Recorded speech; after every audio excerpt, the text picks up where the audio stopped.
अस्सलाम वालेकुम नाज़रीन।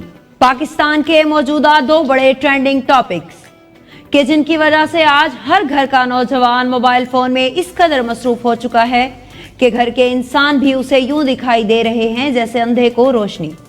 ये इखलाकियात का धुंधलापन आखिर कब तक राज करता रहेगा? वो मुद्दा है रजब भट्ट की शादी और गिरफ्तारी का मामला। इस्लाम में सादगी, एतदाल और दूसरों के जज्बात का ख्याल रखने को बुनियादी अहमियत दी गई है।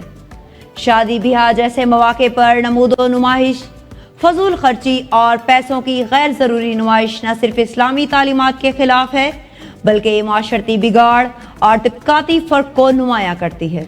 रजब भट्ट जैसे अफराद जब अपनी तकरीबात पर बेदरीग पैसा खर्च करते हैं और सोशल मीडिया पर इसकी तशहीर करते हैं तो ये अमल गरीब और मुतवस्सित तबके के लिए हसरत और मायूसी का सबब बनता है।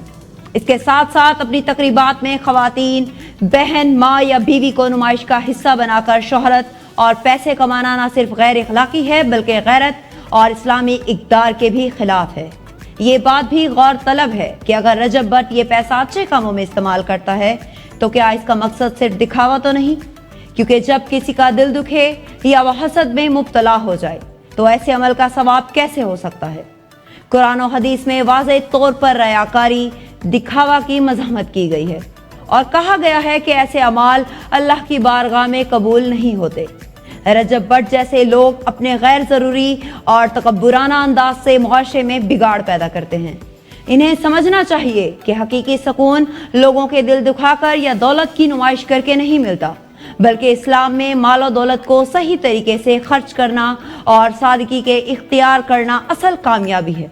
अगर रजब भट्ट को यह एहसास हो जाए कि उनके अमल से कितने लोगों के दिल दुखते हैं तो शायद वो अपनी रोश पर नज़रसानी करें और मुआशरे के लिए एक मुस्बत मिसाल बने।